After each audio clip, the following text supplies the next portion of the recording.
Today we're going to learn how to draw a perfect cube in perspective. Well, it's easy to make a box in perspective, right? Let's say, for example, in 2-point perspective, you just need a horizon line, 2 vanishing points, and some straight lines to shape a cube. But drawing just a random cube doesn't mean that we know if it's a true cube in space. But if we follow a few simple steps, we can easily construct a perfect cube in perspective. So let's get into it. We're going to start this off like usual and draw the horizon line first. And also we need to find the station point so we can accurately choose vanishing points. The station point is the position of the viewer or the camera, as I mentioned before. And we also have a line of sight that comes from the station point and is perpendicular with the horizon line. The point in which this meets the horizon line is the center vision point. I explained it all in the previous tutorial.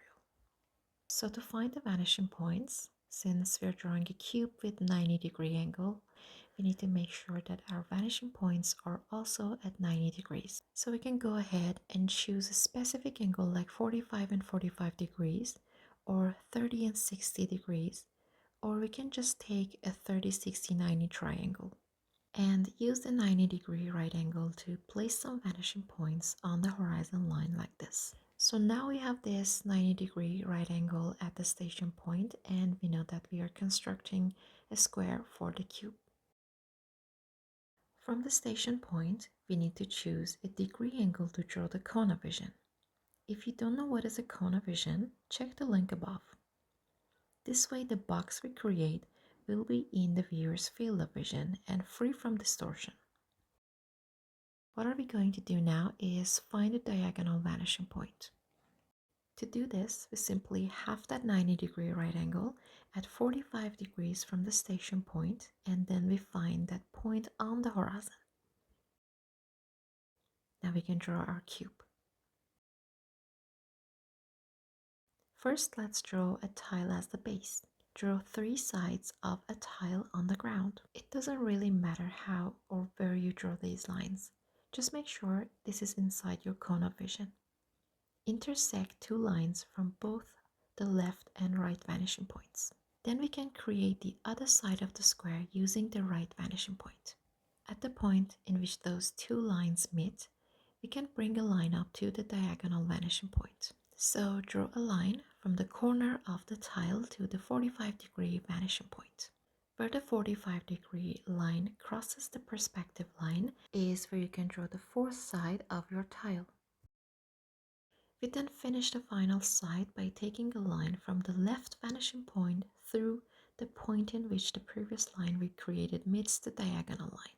Because we use the 45-degree vanishing point, we know this is a perfect square on the ground that will give us a true square in perspective.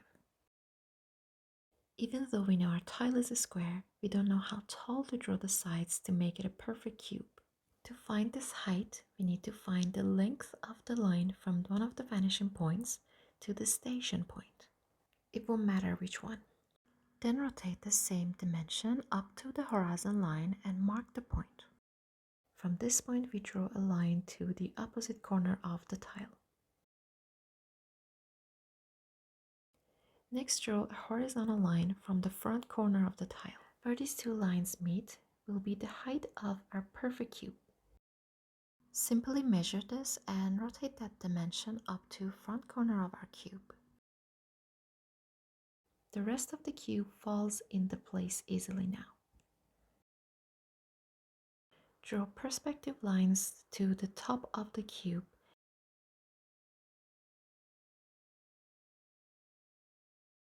and then lines up from the corners of the tile, and there we have it. This is a perfect cube in space. This means that all sides of the box are equal in perspective. I hope you find this tutorial useful, and thanks for watching. I'll see you guys in the next tutorial.